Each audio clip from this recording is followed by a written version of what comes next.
Genesis 2 continues the story of creation and goes into some more detail and tells us the story of the first humans who are filled with the breath of God. And it's interesting because it carries on from the great kind of poetic language in Genesis 1 of the goodness and the beauty and the magnificence and everything's good and very good. And then there's a surprise in Genesis 2 because God says the words, "It is not good." And there is something in God's creation that is not good. And the thing that is not good is that it's not good for the man to be alone. And so God creates a partner for him. And they become a community, not just an individual. And it's fascinating to me because the man is not alone. He's got God with him, and he's got this incredible relationship with God where the writer actually describes it in terms of, God was walking in the garden in the cool of the day. It's an incredibly close relationship. And often in churches we'll sing songs like, "God is all I need. You're all I need, I don't need anything else but God." And actually, it's not true. I mean, it is true in a sense that God is all we need for salvation or whatever, but actually, God has created us to need other human beings. And it's there right from the start that it's not good for us to be alone. Often we get taught as Christians about a very individualistic faith. You have your personal relationship with God. You have your quiet times on your own, and the longer you can be on your own, the more holy you are. And I've always found that really difficult because I love being with people, and I always imagined that I wasn't as good a Christian because I found it harder being on my own. But actually, the incredible truth in Genesis 2 is that God has made us to need each other. That God has made us to live in community, to have intimate friendships, to be married, to live in community together, to rely on each other. And we're not complete on our own. We need other people. And so that's a wonderful thing that Genesis 2 teaches us, that God has made us to be a community. And that's another theme that will go through the whole of the Bible, that God always calls people in community together. Now, the man and the woman together, Adam and Eve, are given responsibility for this garden. And God basically says to them, you can do whatever you like. You've got this incredible garden. You just make the most of it.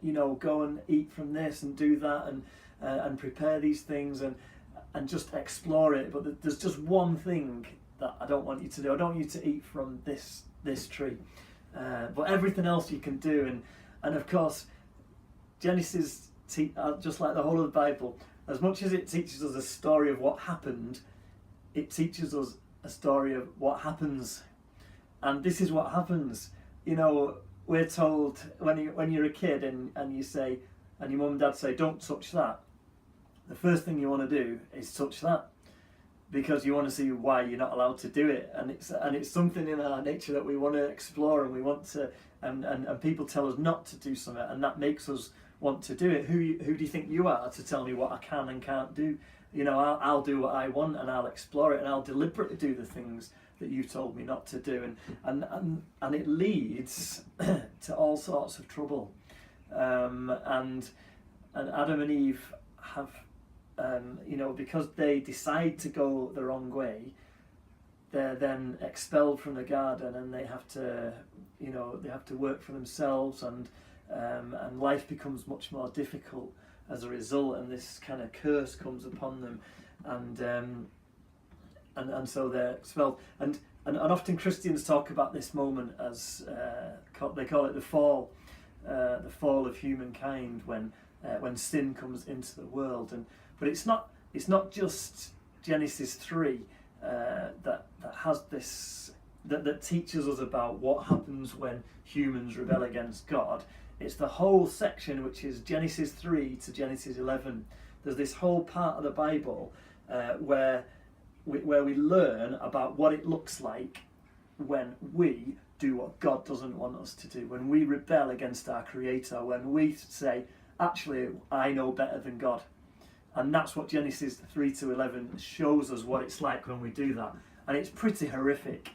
You know, that not just Adam and Eve's rebellion, but then straight away you get this the first murder with the Cain and Abel story. Then it goes into the story of Noah in Genesis 6 and onwards, where it says that God's heart was grieved because of the wickedness of humankind. God's heart was grieved that he even had created the humans. And so this is this incredibly sad and tragic moment. And then this judgment comes and this flood comes, and Noah, being the righteous one, and his family are preserved. But after that, even Noah sins, and Noah messes up, and he ends up drunk and doing all sorts of things that he shouldn't have. So even the heroes, the righteous ones of Genesis 3-11, they mess up as well, and it speaks to our condition. It speaks to our human condition that even our heroes, even the ones that we admire, even they mess up as well. And so you go from Noah, and then you get this story about Lamech, where it's about revenge, and he says, "I'll avenge you 77 times," and so there's this cycle of evil that happens, and the Bible points the finger firmly at us as humans, as who is responsible for the state of the world, for the mess that we're in. It's us. And the line between good and evil runs through all of us. It runs through me, and it runs through you, and it runs through Noah. And actually it's us that bring about the evil in this world. And then you get from the Lamech story and a number of other things, and then finally to the chapter 11, the arrogance and the yearning for power of the story of the Tower of Babel.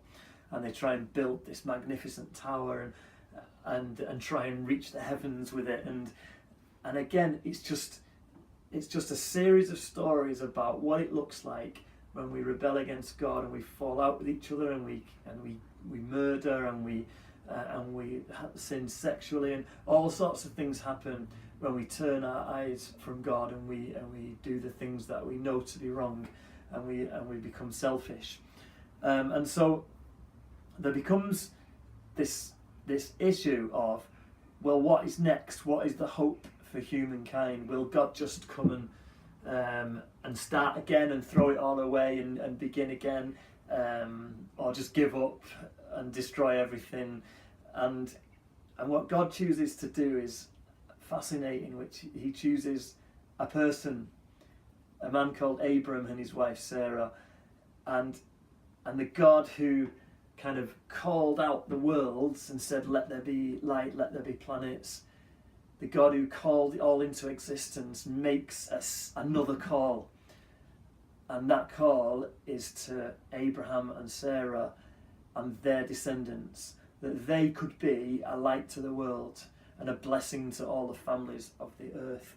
And in the next section we'll look more into the calling of Abraham and what that meant. But for all of us, that is what we're called to as well, that we're called to have faith in God and be a blessing to everyone that we meet, and to try to make an impact on the world. But God, again, just notice that God doesn't call an individual to be a hero on his own or on her own, but he calls a couple and their descendants and their family. So he's creating a community, and the idea of that community is not that they get all blessed and they become amazing, but that they take it around the world, that what God does in and through them will bless everyone else. And so everything that we receive, every good thing that we receive, it's given to us that we could give it to others, that we could make a difference in the world.